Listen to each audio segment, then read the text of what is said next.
breakthrough sa buhay mo, hindi mapipigilan ang mga challenges. Hindi porket pakiramdam mong favored ka, hindi porket pakiramdam mo natanggap mo ang blessing, ibig sabihin nun, hihinto na si Satanas para ikaw ay guluhin at i-distract. Same thing with the nation of Israel. They just received deliverance. They just received provision.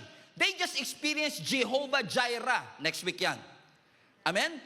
But after all the miracle, and after all the provision, here comes Amalek.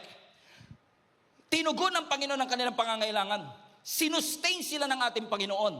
Pinatunayan ng Panginoon na hindi sila iiwan ng Diyos. At pinatunayan ng Panginoon na may malasakit sa kanila ang Panginoon. And yet, dumating pa rin ang Amalek. Dumating pa rin ang challenges. Kitang-kita nila ang evidence ng faithfulness ng Panginoon. Pero dumating pa rin ang Amalek. And here's the twist. Hindi dumating yung Amalek 1 month later. Hindi dumating ang Amalek next year or next season.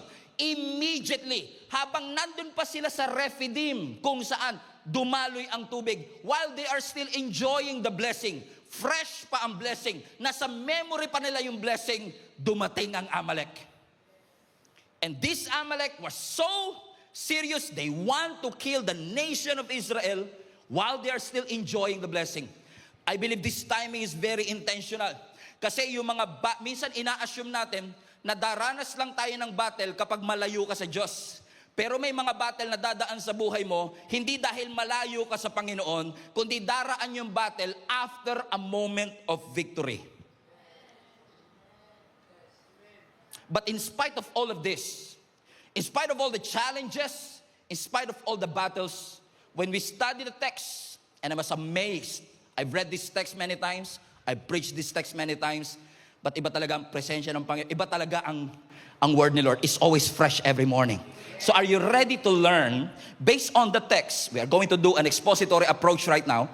We are going to study the text and we can see that even though may presence ng kaaway, hindi nawala ang presence ng Diyos. First thing that you can learn from this is number 1, even though may Amalek, the Lord covers you. Kahit may presensya ng kaaway, kitang-kita po natin na ang Lord kasama pa rin nila. Pansinin po ninyo ito. Ang sabi ng verse 8, balikan natin yung verse. Ang sabi po ng Biblia, while the people of Israel were still, highlight that part, were still at the Rephidim. Ulitin ko, yung Rephidim, dun sila uminom ng tubig. Ibig sabihin, fresh na fresh pa yung mineral water na ininom nila. Ano ang sabi ng Biblia? The warriors of Amalek, everybody say Amalek. Kaya Amalekites kasi Amalek sila. Now, yung Amalek, yan yung laging pinapaalala ng nanay sa atin. Papunta ka pa lang, Amalek na ako.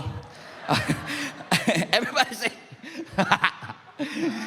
ang sabi ng Bible, ini-enjoy pa lang nila yung miracle, fresh pa yung miracle, fresh pa sa memory nila na ang Diyos nag-provide, and yet inatake sila ng Amalek. Now question, inatake ba sila ng Amalek dahil malayo sila sa Diyos? No. Inatake ba sila ng Panginoon kasi nagre-rebelde sila sa Diyos? No. Anong rason? Kung hindi sila distant, and hindi sila rebellious, bakit sila inatake ng Panginoon? And that is, I found a hard time wrestling with the text and trying to find a reason bakit inalaw ng Panginoon. Because the answer to this question might be to answer to our question. Na minsan, Lord, lagi naman ako nasa church, lagi naman akong lumalapit, lagi naman ako nagpe-pray, and yet dumating yung Amalek, kaka-graduate ko lang may Amalek na, kaka-promote ko lang may Amalek na, kakasilang pa lang ng bago kong anak may Amalek na. So the answer to this question might answer your question. And you know what? God is true to His word. Because years later, in-explain po sa atin ng Deuteronomy 25 kung ano ang reason kung bakit inatake sila ng mga Amalek. Are you ready? So let's open up our Bibles to Deuteronomy chapter 25, verse 17 to 18.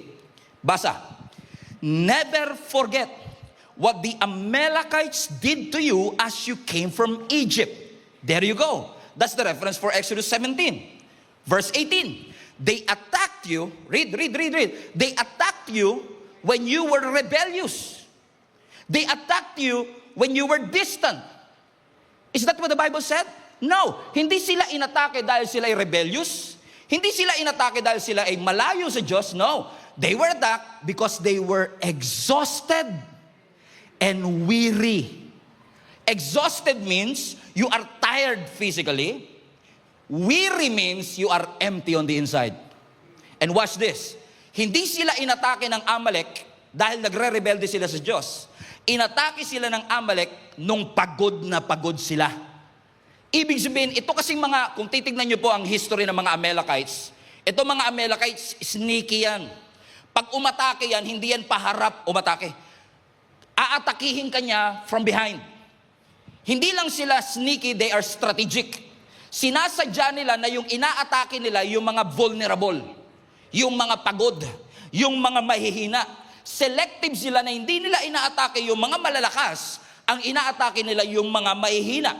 At habang nandoon sila sa wilderness, sila talaga yung napuntirya ng Amalek. Think about this. Wala naman silang sariling lupa. Anong mapapala ng Amalek pag tinalo sila? I mean, kung talunin mo sila sa Rephidim, hindi naman kanila yung Rephidim. Walang mapapala ang Amalek. It's just that ang Amalek po ay kilala na nagte-take advantage ng mga mahihina. Kaya delikado ang Amalek sa buhay natin. Hindi nananalo ang Amalek dahil malakas siya. Nananalo ang Amalek kapag ikaw ay exposed at walang covering. Hindi lahat ng mga panalo ng kaaway ay dahil malakas ang kaaway. I have to remind you, Satan is already defeated. Death has been defeated. The Bible says, God already devangs the enemy. Wala nang pangil ang kaaway. Kung makagat ka man ng kaaway, bagang na lang ang dadapo sa'yo.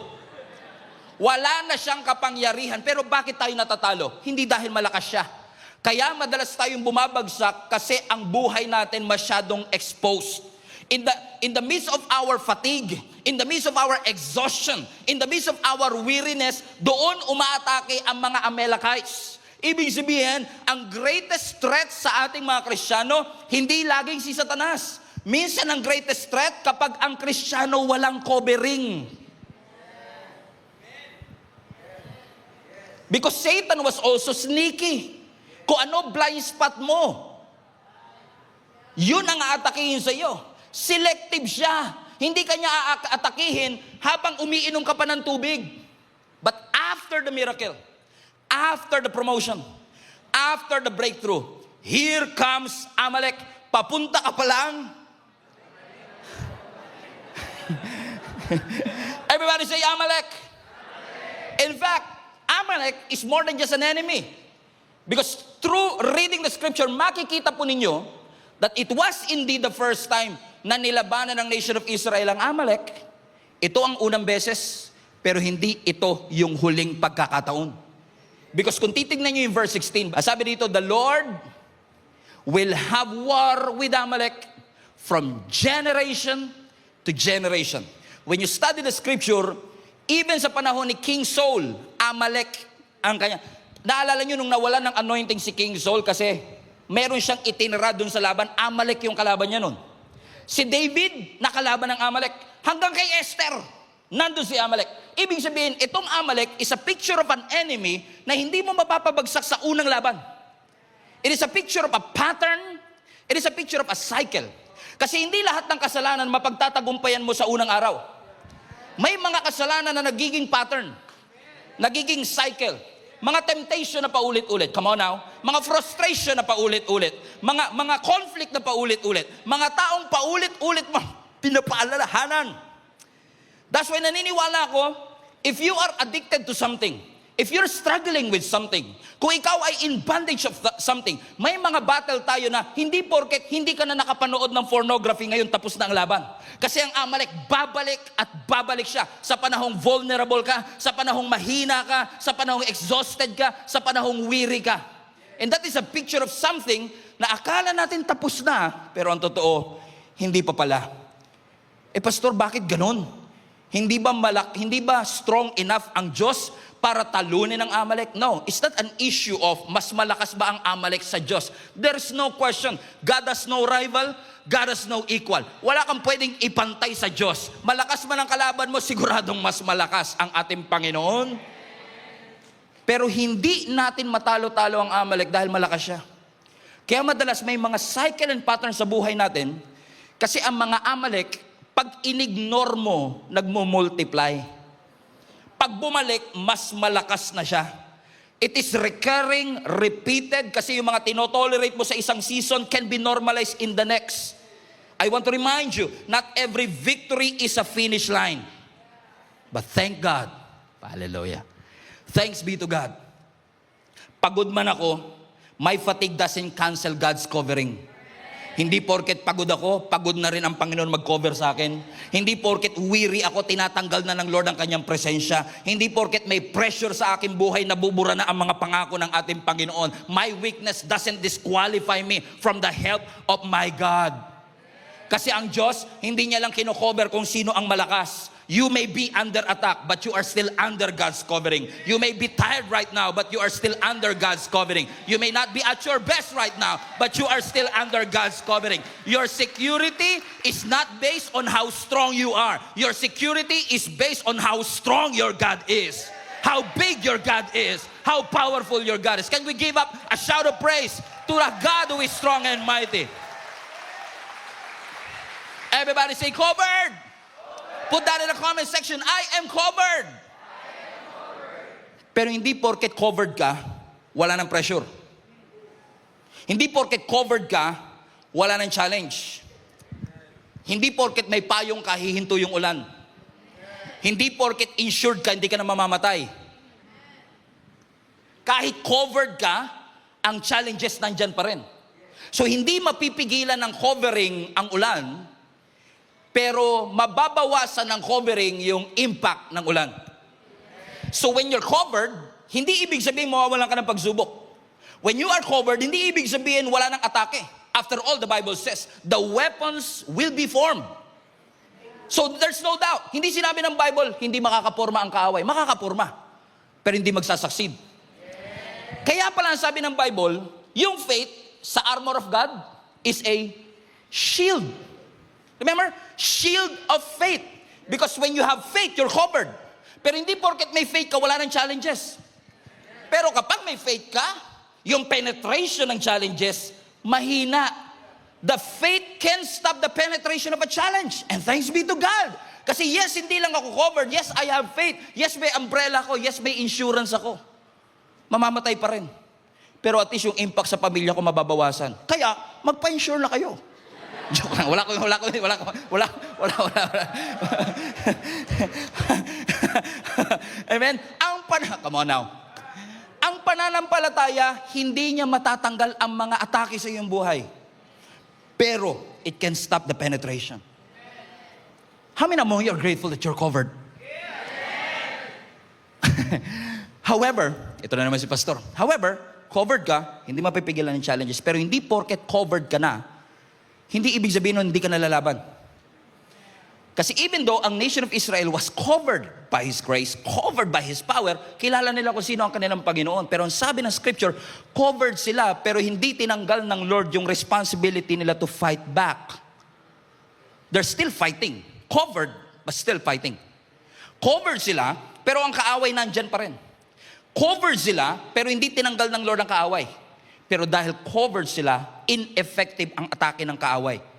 Because God was covering Israel, yes, but still, Israel had to fight. And when they fight, the Lord instructed them something. Ang sabi ng verse 9, read.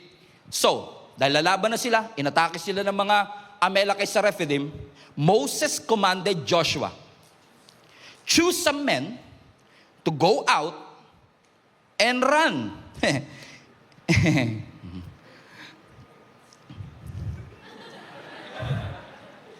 Alam mo nila, patunayan ko, mas mahal ako ng 9 o'clock kesa sa 3. Okay guys, ganyan. Pero pwede pa naman kayo bumawi. No? Choose some men to go out and fight the army of Amalek for us. Tomorrow, I will stand at the top of the hill holding the staff of God in my hand. So, sabi ng Bible, the first thing that God did, God covered them. Pero hindi porket covered ka, wala ka ng responsibility to fight. But when you fight, this is what you're going to do. Balik mo yung verse 9 anak. Ang sabi ng Lord, put the verse 9, Moses commanded Joshua, highlight this part, choose some men. Pumili ka ng mga tao. So pipiliin mo kung sino ang ating isasamang mga soldier. Pero hindi mo lang sila pipiliin, yung pinili mo must go out, and highlight this part, and fight the army of Amalek. So pipili ka ng tao, at yung pipiliin mo, lalaban. So si Joshua, together with his chosen people, they will fight. Kasi sabi ng Bible, no? Choose some men to go out and fight the army of Amalek for us. Teka, para sa'yo? Ikaw, sir, saan ka? Here comes next. Tomorrow, I will, highlight this part, I will stand at the top of the hill holding the staff of God in my hand. So here's the question. Covered ba sila? Yes. Pero sabi ng Lord, hindi porket covered kayo, hindi na kayo lalaban. Here's what you're going to do. Pumili ka ng mga kakampi natin, lalabang kayo. Punta kayo doon sa baba, lahat ng mga pinili mo mga tao, at kayong lahat ay lalaban sa mga Amalek for us. Asan ka, boss? Sabi niya, tomorrow, I will stand on the top of the hill. Tatayo ako dito, ang sabi ng Bible, holding the staff of God in my hand. Sir, ibig niyo po bang sabihin, espada hawak namin dito, tapos ikaw hawak mo rito, tungkod? Boss, ikaw leader. Comprende? Why? Because yes, God covers you. But watch this, but God also, number 2, God positions you. So binigyan sila ng Lord ng dalawang posisyon. Dalawa posisyon nila. Ang sabi ng Bible, si Joshua, kasama yung kanyang mighty men, lalaban sa baba. Pero si Moses, nandito sa ibabaw. So si Moses, nandun siya sa ibabaw, siya ang bird's eye view. Ah, galing. Nice one. Replay. Pero si Joshua, they will do the hard job. Sila yung gagawa ng matitinding trabaho kasi sila yung lalaban sa mga Amalekites. Because you know what? In every battle, God wants you to position yourself hindi lang sa ibaba. Because, yes, salamat sa Panginoon that we are talented enough to fight. Because, pero ang battle hindi lang tactical. Dapat ang battle spiritual din.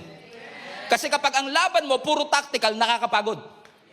That's why you need somebody like a leader of Moses, na habang ikaw ay nakikipaglaban, they will be there fighting, maybe not physically, but they are positioned to pray for you, to intercede for you.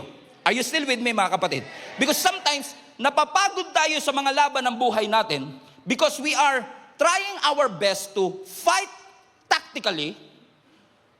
You are trying to push forward, trying to earn, trying to save, trying to do everything just to save your family. And yet, napapagod ka. Because you know what? Ang tunay na battle, pinoposition tayo ng Panginoon hindi lang sa ilalim ng valley, kundi kailangan nating iposition ang sarili natin on top of the hill. That's why all of us needs Moses in our life. Na sa panahon na ikaw ay nakikipaglaban, sino yung mga Moses? Come on now. Sino mga Moses sa ating buhay, mga kapatid? So makikita natin, doon sa ilalim, tactical ang pakikipaglaban. Pero dito sa ibabaw, spiritual ang pakikipaglaban. Parehong moment, parehong gera, magkaiba ng role. So ano nangyari? Sabi ng verse 10. So Joshua did what Moses had commanded, everybody now, and fought the army of Amalek. Meanwhile, Moses, Aaron, and Hur climbed on the top of a nearby hill. Verse 11. As long as Moses held up the staff in his hand, the Israelites had the advantage. But whenever he dropped his hand, the Amalekites gained the advantage. So sabi ng Bible, Josh, diyan kayo sa baba. Makapaglaban kayo sa mga Amalek. Ako dito sa ibabaw. Tatayo ako, hawak ko ang staff, tungkod, na ginamit ko sa Red Sea. Na ginamit ko panghampas ng water from the rock. That same staff. Na every time, ang sabi ng Bible, itinataas ni Moses ang kanyang kamay.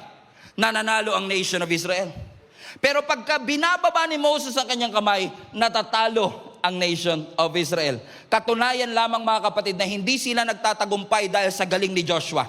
Hindi sila nagtatagumpay dahil sa military strategy ng kanilang grupo. Hindi sila nananalo because they have better soldiers or better weapons. Yung posisyon ni Moses sa ibabaw ng hill ay nakakaapekto sa panalo nila doon sa may ilalim. Amen? So don't think for a moment that it was your talent, it was your skill, it was your education, or even your connection. All of these things matter, but at the end of the day, without somebody praying for you, without the presence of the Lord, because many of our battles can't be won by tactical alone. Kailangan mo ng spiritual battles na minsan, hindi mo alam kung paano i-swing ang iyong mga sword, pero alam mong lumuhod sa ating Panginoon na sabihin, Lord, I need help, I need your mercy, I need your grace.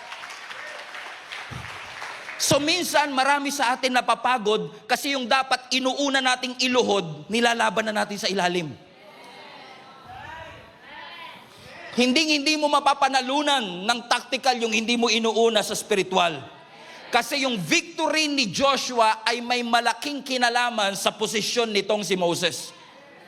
Joshua was strong. Joshua was brave. In fact, they were winning. Pero intermittently. Putol-putol ang pagkapanalo. Bakit?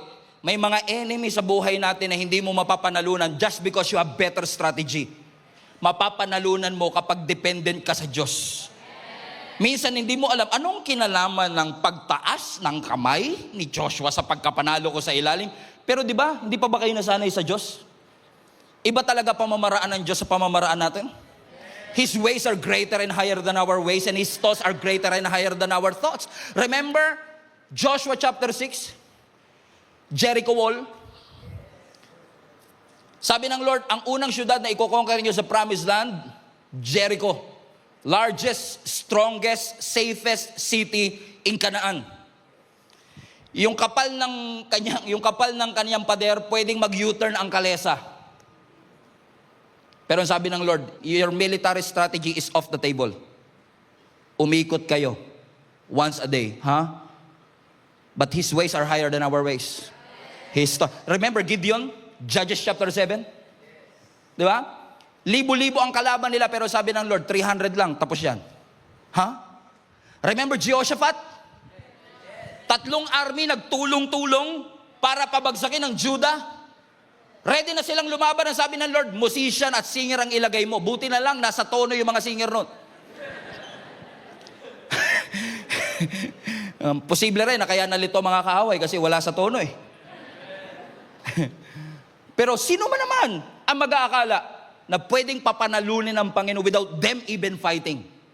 Why? Hindi lahat ng battle madadaan mo sa tactic, galing, talento, skills, and better strategies. No, sometimes all you need to do is kneel down and pray. Erase mo yung banner yan and remind yourself who your God is, who you are representing to, and who you belong to. Come on, palapakan natin ang ating Panginoon. So maganda. Masama bang magplano, Pastor? No. Ayusin mo, planuhin mo, isolve mo, push harder. Pero hindi pwedeng tulak ka ng tulak, plano ka ng plano, ayos ka ng ayos, pero napakahina ng prayer life mo, kapatid. Magandang may tactical advantage. You cannot fix your marriage just by these tactical things. I need more effort, I need more control, I need more strategy. But you need more prayers. 2. Hindi mo maayos ang wrong habits, ang stress, ang anxiety just by the... No. If you have better weapons, you can perform good. But if you forget who your God is, you will drift. At pag ikaw nag-drift, mas mahirap yan because ang problema mo, direction sa ating Panginoon. Pwedeng napakarami mong activity, pero asa ng prayer? Napakahusay natin sa isang bagay. Puro excellence. Asa naman ang dependence mo sa Diyos? Puro output, pero asa ng covering mo? Wala naman sigurong tao at Kristiyano na gumising kaninang umaga. Sabi niya, parang gusto kong lumayo kay Lord today. Wala naman siguro ganun, di ba? Yung paggising mo kagad, parang ang lapit na masyado ni Lord, gusto kong lumayo naman. Wala namang paggising nila sa umaga, gumising silang pagod, at na-realize na lang nila, ang layo na ng Panginoon, nagrebelde na pala ako sa Kanya. Karamihan ng drift natin at paglayo natin sa Diyos, nagsimula sa, Lord, ngayong season lang, busy lang talaga eh.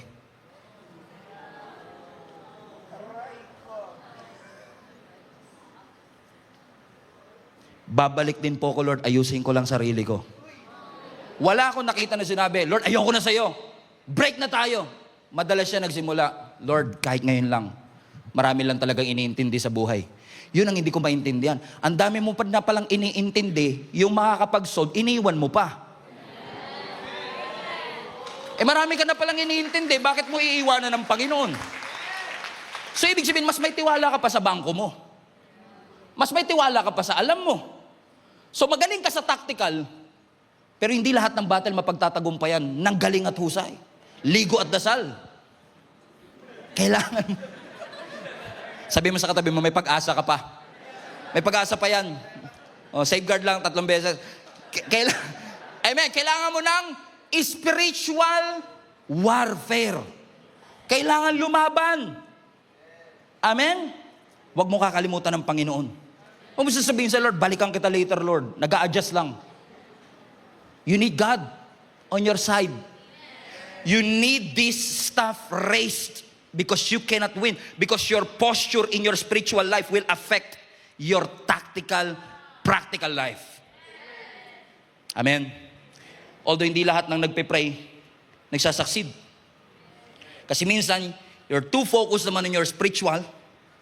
Ano sabi ng verse 12? Nung tinataas ni Moses, verse 12 please, nung tinaas ni Moses ang kanyang kamay, ang sabi ng scripture, Moses' arms soon, highlight this part, became tired. So sabi ng Bible, nakaposition si Moses, nakaposition si Joshua, they were winning kapag nakataas si Joshua, as si Moses, but unfortunately, sabi ng Biblia, nung nakataas na ang kamay ni Moses, ano sabi ng Bible? Napagod si Joshua. His arms became tired. So he could no longer hold them up. So, Aaron and Hur. Sino ba to si Aaron and Hur? Si Aaron kapatid niya, si Hur leader ng mga Israelites. So, si Aaron and Hur nakahanap ng bato para paupuin si Moses sa bato. At habang itinatas, look at the, show the picture please, para ma-imagine ninyo. At habang si Moses nakataas ang mga kamay, si Aaron and Hur were supporting him. But there was never in the text na nabasa nating Aaron complained or Hur complained. Because I tell you this, hindi po maganda yung posisyon na ito. First, nung nanalo ang mga Israelites, celebrate sila, panalo tayo, panalo tayo. Ikaw Aaron, ano ginawa mo? I mean, hindi ka tulad ni Joshua. Ikaw Joshua, anong ginawa mo? Nakapatay ako 47. Ikaw, yung mga soldier, grabe. Ito mo, gas-gas mga armor ko. Ikaw, Hur. Pero do not underestimate the power of Aaron and Hur. Wag mong i-underestimate. Kyle, it only takes committed people to do this. Moses, Hur, you don't want to be in this position. Moses, wala pang deodorant nung time na yon. Come on now. Wala pang Rexona nung panahon na yon. You don't want to be in this position. But sometimes, yung mga inaayawan mong posisyon ang gagamitin. Hindi porket hindi nakikita, hindi mahalaga. Hindi porket hindi napapansin, hindi mahalaga. Because sometimes yung hindi mo napapansin, yun yung mga vital, significant organs na ginagamit ng Panginoon to win the battle. Na ang sabi ng Biblia, nung panahong napagod si Moses, it was Aaron and Hur who supported him. Nung panahong hindi niya na kayang itaas ang kanyang kamay. Nung mga panahong hindi mo na kayang umatin uli. Nung mga panahong nag-left ka na sa GC. Nung mga panahong pagod na pagod ka. Sino yung mga Aaron and Hur na ginamit ng Panginoon to win you back? To remind you of your calling. To remind you, this is just a deception of the enemy. To remind you, there's hope. It's not too late for you to change. It's not too late for you to get up again. Anointed ka, oo, pero kailangan mo ng support system. Hindi lahat ng tao makikipaglaban para sa'yo. Hindi lahat ng tao susuporta sa'yo. Hindi lahat ng tao hahawakan ng kamay mo pag bumababa na siya. At hindi lahat ng tao lalapit sa'yo kapag nakataas ang kamay mo. But you need to find support system that are willing to position. I believe this is not Aaron and Hur. It was the Lord. It was the strength of the Lord that held them up. That's why they won. So don't think for a moment na nakalimutan ka ng Panginoon. Hindi. Pinosisyon na ng Panginoon yung mga taong tutulong sa iyo. Magpe-pray sa iyo. Man, bago ka pa maging member ng church na ito, pinosisyon na ng Lord yung future link-up group leader mo. Bago ka pa maging member ng church ito, pinosisyon na ng Panginoon yung magiging growth track teacher mo. Why? Because these people are willing to hold up your hand sa mga pagod na pagod ka para sabihin sa yung it's not yet over. The Lord is not done with you yet. The best is still yet to come. You ain't seen nothing yet. Come on, palapakan natin malakas ang Panginoon.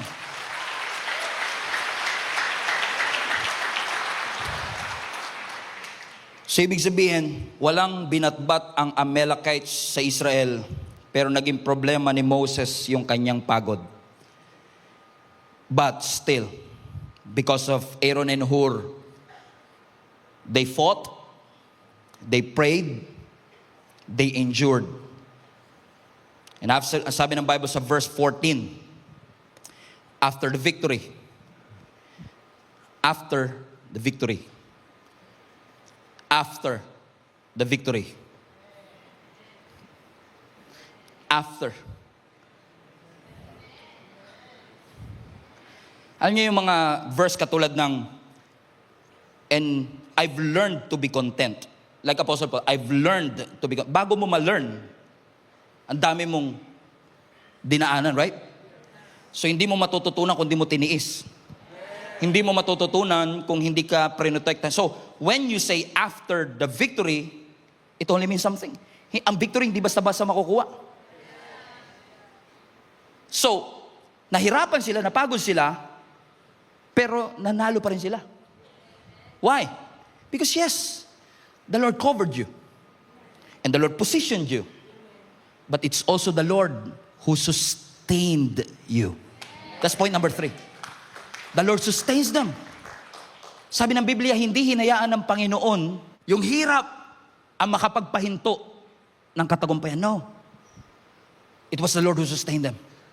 Because sabi ng Bible, let me prove it to you. It was the Lord who sustained them. Because sabi ng verse 14, after the victory, the Lord instructed Moses, write this down on a scroll. Fasten your seatbelt. Papunta na tayo sa exciting part. As a permanent reminder. Everybody, look at the screen now. And read it aloud to Joshua. Not to the nation of Israel. Specifically.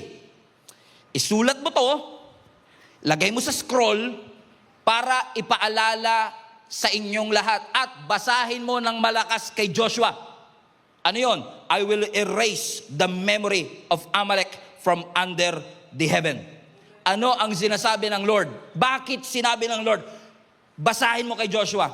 Kasi gusto siguro sabihin ng Panginoon, yes, General Joshua, ikaw ang lumaban sa battle. But the outcome was decided not because you have a sharp sword, but because it was decided on a hill. Bakit ko nasabing ganon, kapatid? Because kung mapapansin ninyo, pagkatapos ng battle, hindi sinabi ni Moses, uy, celebrate natin, ang galing ni Josh. Uy, i-promote natin si Joshua, napakahusay niya. No. Ang sabi ng verse 15, instead of celebrating Joshua, he built an altar as a permanent reminder to all of them. And Moses named it, everybody shout, highlight this part, Yahweh Nisi. The Lord is my hope. I find it fascinating na hindi sinabi ng Lord, pangalanan yung the Lord is my sword or the Lord is my victory. I mean, think about this. Last week, Jehovah Shalom. I mean, Shalom, peace. Makes sense, right? Jireh, next week. Jireh, provider. Rapha, healer. Rohi, shepherd. Connected, pero Nisi, banner? I mean, okay yung healing, protection. I mean, ang layo naman ng banner, Lord. Why is it that hindi mo sinabing, the Lord is my victory? Sabi niya, the Lord is my banner. Because you know what? Yung banner speaks about an identity marker. Show them the picture of a banner, please.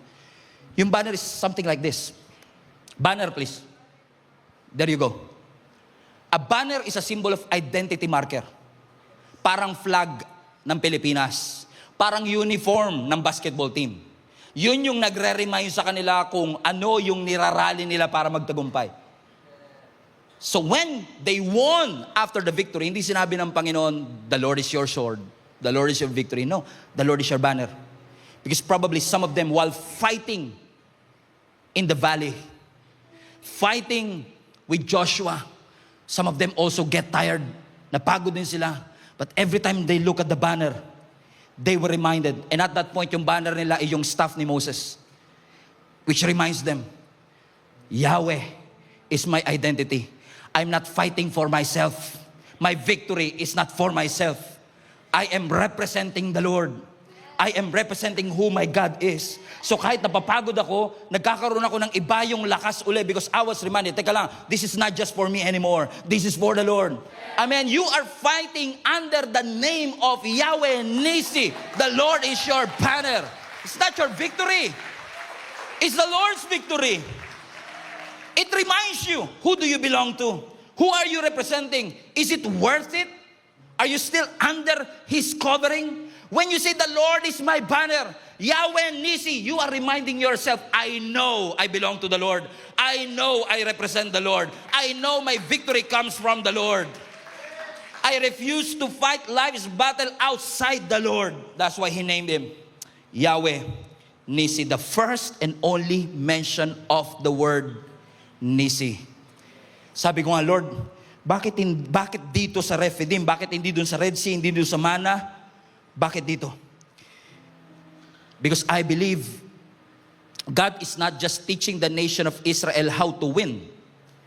They are teaching them how to remain fighting under His name.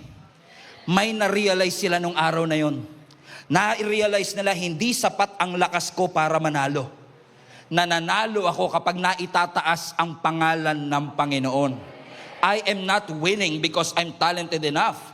Because hindi itinaas espada. Ang itinaas ay banner. Kasi magandang may espada, magandang may skill, magandang may equipment. Pero ang tanong, align ka ba? Alignment muna bago equipment. Align ka ba doon sa banner mo? Because every time you get tired, always run to your banner. Every time na nakukonfuse ka, balik ka doon sa banner. Balik ka kay Yahweh Nisi because Yahweh Nisi will remind you, you are not alone.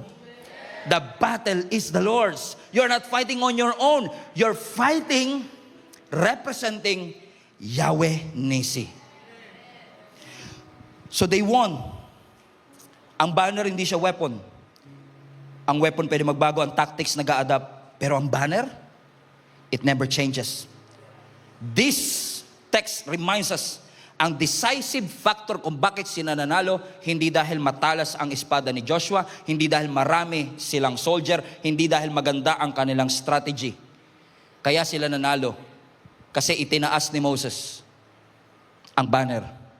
Reminding each and every one of them, you're tired? Alam kong gusto mo na sumuko. I know you're tired, but remind yourself of your position. You are under Yahweh Nisi. So pag emotion lang, minsan gusto mo na sumuko, pero every time na babalik at titignan mo yung flag, Lord, thank you. That my position in you is not based on my emotion. I'm tired. I want to quit. I want to end everything. But every time I look to the banner, I was reminded I was not alone. Hindi ako nag-iisa, kasama ko ang Panginoon at hindi ako pababayaan ng Panginoon. Hindi ako iiwan ng ating Panginoon. I belong to Jesus. I belong to His kingdom. I belong to Yahweh Nisi. Is there anybody here na makakapagpatunay? Gustong-gusto mo nang huminto, but every time you've been reminded, you are the son of God. You are His daughter. You are the child of the Most High God. You are forgiven, restored, redeemed. And every time you remind yourself of that, nagkakaroon ka ng panibagong lakas. Because you know, this battle has already been won by my Lord Jesus Christ more than 2,000 years ago at the cross. And I know Satan may look big, Satan may look strong, but it's not stronger than my God. It's not bigger than my God. Because my God is bigger, higher. My God is powerful. No rival, no equal. Wala kang pwedeng ipantay sa Kanya. Wala kang pwedeng ikumpara sa ating Panginoon. Wala kang pwedeng ihambing sa ating Panginoon. Because every time you remind yourself, my God is my banner. My God is my identity marker. My God is my rally point that every time I'm tired, every time I'm confused, every time ligaw ako, babalik ako sa banner because that reminds me of my identity. That reminds me of who I am and whose I am, and I am the child of the Most High God. If you want to rally to that banner, stand to your feet right now. Praise the Lord Jesus Christ. Palapakan natin ang ating Panginoon.